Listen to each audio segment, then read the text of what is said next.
جی جی میرے تو باپ دادا پچھلی 15 نسلیں پنجاب میں ہیں، تو میں پنجاب کے مفادات کا ان سے زیادہ بڑا حمایتی ہوں. لیکن سوال یہ ہے کہ ہم نے کون سا گناہ کیا، ان کو کس بات پہ ہم نے ایسی بات، ہماری ایک رائے ہے، ہم نے کہا یہ امداد اس طرح دیں جلدی پہنچ جائے گی، شفافیت سے پہنچے گی. اس پہ یہ بتا دیں کہ ہم نے، آپ بتا دیں کہ ہم نے وہ کون سی تنقید کی جو ذاتیات پہ مبنی تھی، جو ان کی پالیسیز پہ مبنی تھی، یا ان کی اوور آل حکومت کے بارے میں.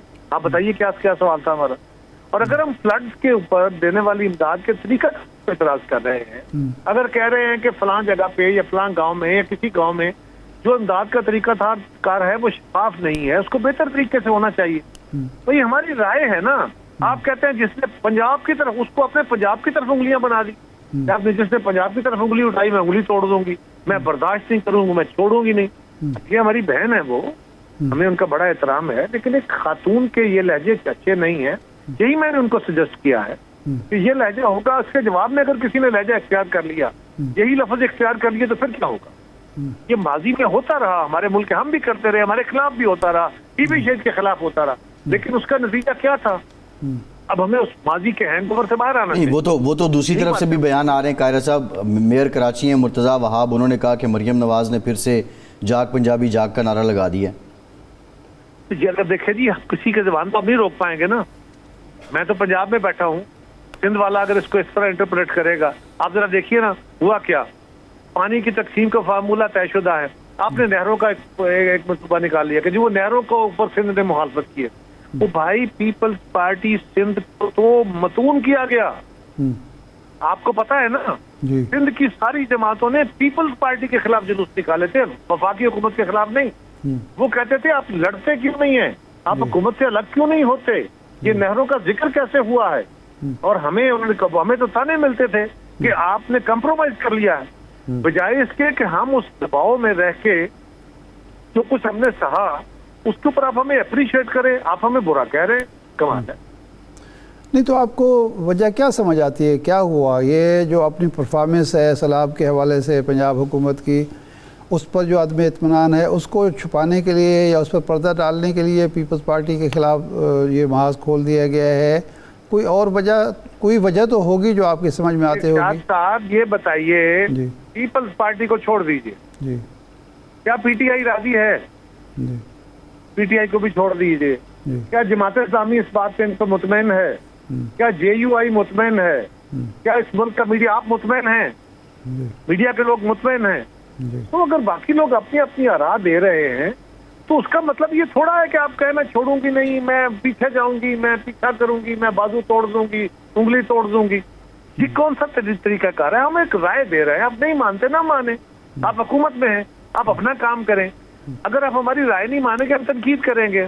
آپ تنقید نہیں سنتے تو ٹھیک ہے، ہم لوگوں کے پاس جا کے یہ رائے دینے کا تو حق رکھتے ہیں نا. آپ اگر کہیں کہ جی سول پنجاب کا میں ہی ریپرزینٹیٹو ہوں، آپ کو ممبر، آپ کو بنا دیا گیا ریپرزینٹیٹو، اوکے، لیکن آپ پنجاب کے ریپرزینٹیٹو بن کے باقی لوگوں کی رائے ہی زبانی بند کر دیں، ان کے مینڈیٹ کو تسلیم نہ کریں. سب پنجابی ہیں، سارے پاکستان کی جماعتیں پنجاب اور سندھ کی اور سارے ملک کی نمائندہ ہیں. ہمارا حق ہے، اس حق سے ہمیں روکیں، اور وہ بھی چیف منسٹر تھریٹ کرے. اور آپ کو تو پتا ہے کہ ہمارے تھریٹ کرے تو اس کے معنی کیا ہوتے ہیں. نہیں قاہرہ صاحب، ایک کویسچن یہ بھی ہے، وہ چیف منسٹر ہیں، مسلم لیگ نون سے منتخب ہیں، مسلم لیگ نون کی وفاق میں حکومت ہے. وفاق میں اس وقت حکومت کی صورتحال یہ ہے کہ پیپلز پارٹی ان کے ساتھ نہ ہو تو شہباز شریف صاحب وزیر اعظم نہیں رہتے. تو پھر کانفیڈنس کس بات پہ لگتا ہے، کس بات پہ کانفیڈنٹ ہے مریم صاحبہ؟ دیکھیے، پیپلز پارٹی، شاید ان کو یہ پتا ہے کہ پیپلز پارٹی ان کے ساتھ اس لیے ہے کہ پیپلز پارٹی ملک کے مسائل کو اس وقت بڑا گمبھیر سمجھتی ہے. وہ کسی نئے بحران کو جنم نہیں دینا چاہتی. پیپلز پارٹی کے بارے ان کو یہ پتا ہے کہ وہ اقتدار میں حصہ لیے بغیر انہوں نے ہمارا ساتھ دیا ہے، اور اب ہم وہ ہمیں نہیں چھوڑیں گے، احتجاج کرتے بھی رہے تو نہیں چھوڑیں گے. شاید ان کو یہ کانفیڈنس. لیکن واٹس ایور دیٹ از، اس کا جواب تو وہی دے سکتی ہے. ہم تو، ہمارا تو ایشو یہ ہے، میں نے آج انہیں یہی کہا، میں نے عرض کی کہ جی آپ چیف منسٹر نہیں ہیں خالی، آپ میاں نواز شریف صاحب کی بیٹی ہیں، آپ شہباز شریف صاحب وزیر اعظم صاحب کی بھتیجی ہیں، آپ پی ایم ایل این کی لیڈر ہیں. آپ کے منہ سے نکلے ہوئے لفظ جو ہیں وہ بہت بھاری ہوتے ہیں. اور اگر آپ بیٹھ کے یہ جو نیرو نیشنلزم ہے اس کے حوالے سے کوئی بات کریں پنجاب سے یا صوبوں کے اوپر، صوبائیت کے اوپر، یہ تو جو قوم پرستی کی منفی لہر بلوچستان میں اٹھانے کی کوشش کی جا رہی ہے، جو فتنہ ہندوستان اٹھا رہا ہے، جو فتنہ خارج والے یہاں اٹھانے کی کوشش کر رہے ہیں، یہ تو اس کو ہوا دے رہے ہیں. تو یہ نہ کریں، اس سے نقصان ہوگا ملک کا. اور پھر ہمارا سوال یہ ہے کہ آپ ہمیں صرف یہ بتا دیجئے کہ ان سوالوں کا کیا تعلق ہے. ہم تو کہہ رہے ہیں کہ بھئی فلڈ کے اندر جو آپ امداد دینی ہے وہ ٹھیک طریقے سے دیں، یہ طریقہ کار درست نہیں ہے. آپ بتائیے، میں آپ سے سوال کر لیتا ہوں، آپ دونوں اب آپ سے، جو لوگوں کو فوری طور پہ امداد ملنی تھی کوشش کی، ہم یہ تو نہیں کہہ رہے نا کہ سوئے رہے، ہم یہ تو نہیں کہہ رہے کہ ان کے لوگ نہیں گئے، ان کے منسٹر گئے، چیف سیکرٹری گئے، سیکرٹری گئے، سارے لوگ گئے، ان کے ڈی سیز نے بڑا کام کیا، ڈی پی اوز نے کام کیا، سپاہیوں نے کام کیا، بالکل کیا، ڈسٹرکٹ گورنمنٹ نے کام کیا، لیکن ان کو کیا لوگوں کو مکمل طور پہ انصاف مل گیا؟ ان کے ساتھ کام ہو گیا؟ ہمارا خیال ہے کہ وہ تو قاہرہ صاحب ادر سائیڈ وہ تو یہ نیریٹو دے رہے ہیں کہ ہماری حکومت خواہ وفاق میں ہو یا پنجاب میں ہو، ہم نے اتنا اچھا ڈیلیور کیا ہے پچھلے 1.5 سال میں کہ پیپلز پارٹی اب اس بات کو کوس رہی ہے کہ وہ حکومت کا حصہ کیوں نہیں بنے باضابطہ. دیکھیے میرا سوال یہ نہیں ہے جی وہ کیا کہہ رہے ہیں اور کس نے کہا ہے یہ چھوڑ دیجیے. اگر کسی نے کہا تو مجھے بتائیے، یہ انہوں نے نہیں کہا. لیکن میرا تو سوال یہ ہے کہ میرے کہنے کو اور ان کے کہنے کو چھوڑ دیجیے. آپ سے سوال میں کر رہا ہوں نا، انہوں نے کیا اس کو رہنے دیں، وہ تو پارٹی ہے.